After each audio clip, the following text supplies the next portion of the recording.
Ya tenemos con nosotros en la línea al maestro Rodrigo Alcázar Urrutia.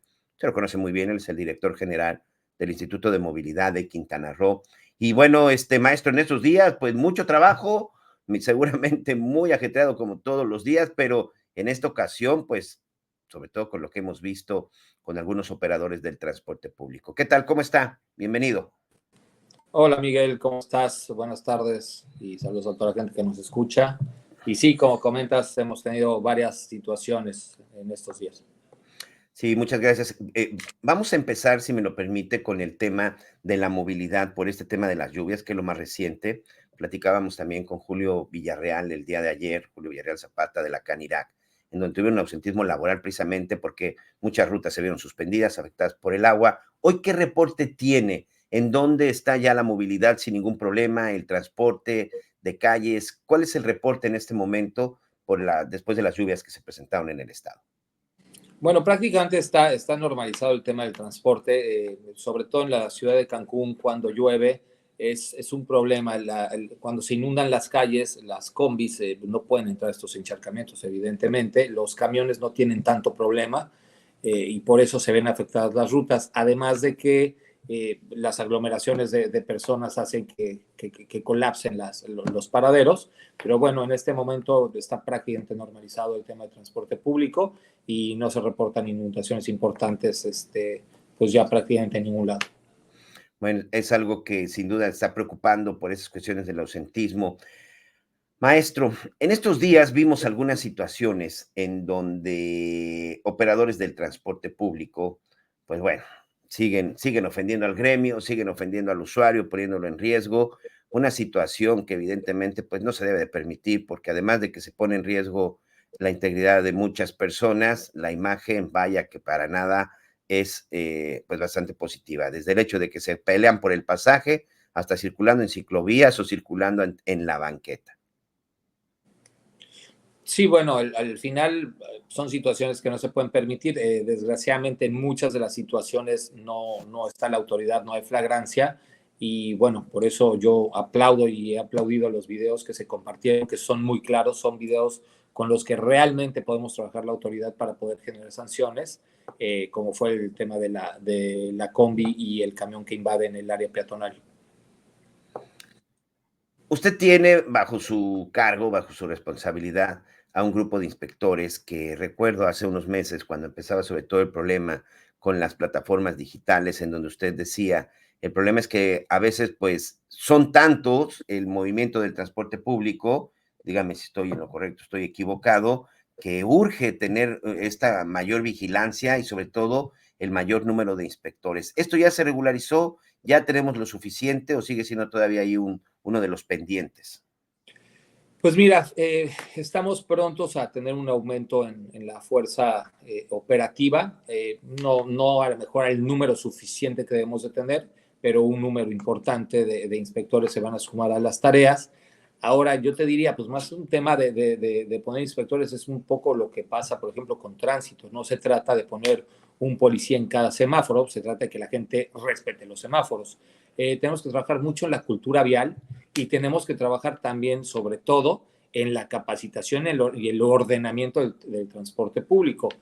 Por ejemplo, en el caso del chofer de la combi y del camión que fueron detenidos por subirse a las áreas peatonales, bueno, pues en este caso ya habrá una suspensión definitiva de la licencia. Es algo que no se podía hacer antes porque las licencias las emitía cada municipio, los municipios prácticamente pues no tenían sanciones al transporte público en este sentido, ni tampoco tenían procedimientos de cancelación de licencias. En este momento el instituto ya tiene la emisión de licencias en todo el estado y la ley prevé ya la sanción a la licencia.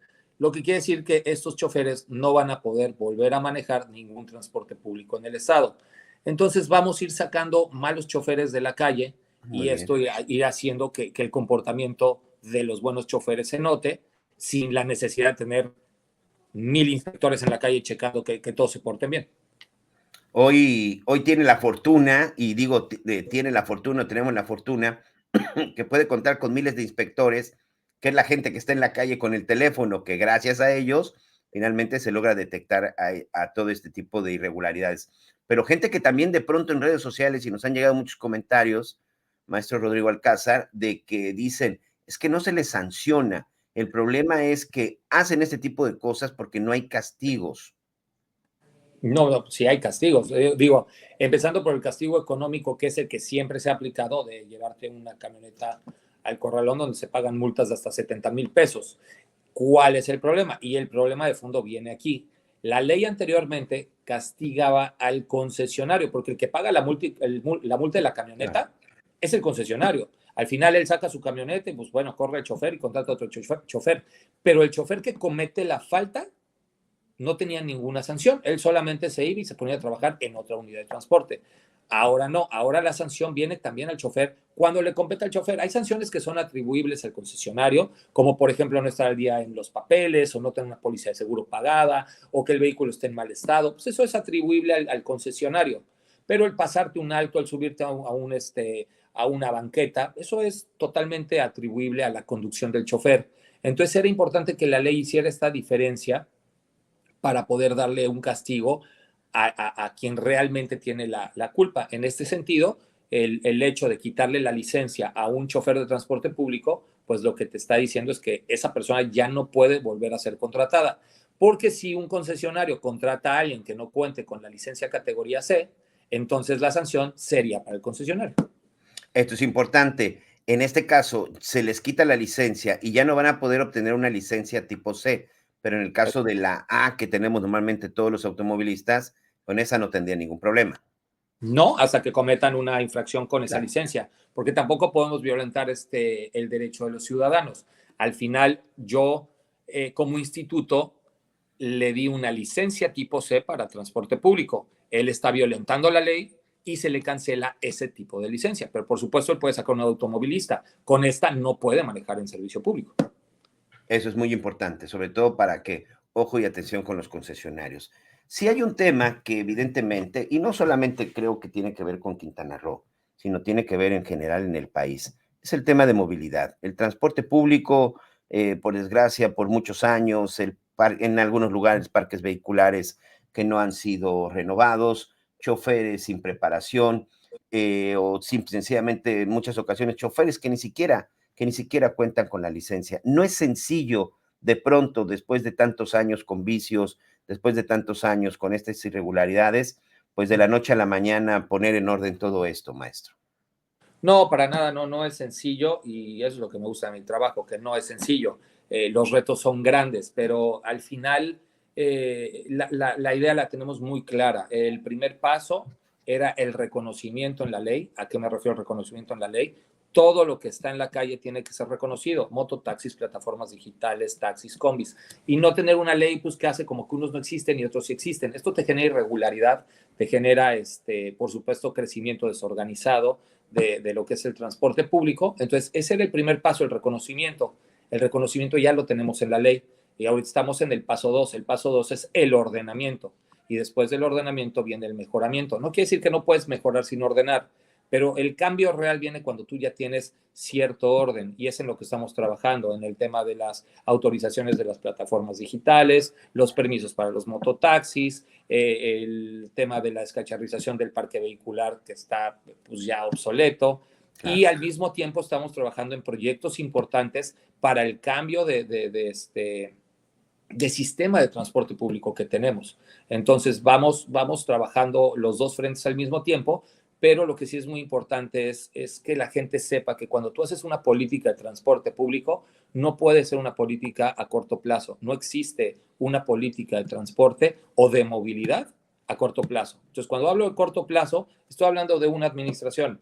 Las políticas de transporte público y de movilidad se generan a 50, 60 años. ¿Qué es lo que estamos generando? Estamos generando proyectos que, por supuesto, podamos implementar en esta administración, pero que las demás administraciones sigan alimentando. Y la única manera de hacerlo, pues, es poniéndolo en la ley. Y es un trabajo que no solamente es del director del Limovecro, sino en donde va también el Congreso del Estado, en donde va también los empresarios, evidentemente, los concesionarios, e incluso también los usuarios, maestro. Es correcto, al final el tema de la movilidad es de todos, ¿no? Y te pongo un ejemplo clarísimo. El tema de las paradas, el tema del sobrecupo. La ciudadanía es la que decide tomar el transporte en donde se le antoja, esa es la realidad, y las personas son las que deciden subirse a un transporte público lleno. Claro, el chofer debe de ya no permitir llenar más la unidad, pero la gente de todas formas se sube. Y en el sistema actual que tenemos de hombre camión quiere decir que lo que tú recaudas en el día es tu ganancia, pues claro, entre más gente le metas, pues mejor para ti. Entonces Claro. tenemos que buscar nuevos sistemas que ya existen, ni siquiera estamos hablando de inventar el hilo negro, ya existen nuevos sistemas de transporte donde el concesionario o el prestador del servicio le cobra al Estado por prestar el servicio, no al ciudadano. El ciudadano es el Estado es el que cobra esta tarifa y entonces el gobierno es el que le paga al empresario. Entonces así no hay necesidad de sobrecupo. El empresario gana su camión vaya lleno o vaya vacío. Y la responsabilidad del diseño de las rutas para que siempre vayan a una capacidad constante le compete al Estado. Entonces tenemos que ir viendo nuevas formas de manejar el transporte público. Y además otra parte interesante aquí es, nos evitamos el que echen carreritas, el andarse correteando el pasaje. Sí es un, y esto ya está trabajándose, o sea, sí hay una posibilidad de que se implemente. Sí, claro, ya tenemos un proyecto bastante avanzado en el instituto que por supuesto lo estamos moviendo con las instancias federales porque necesita recursos.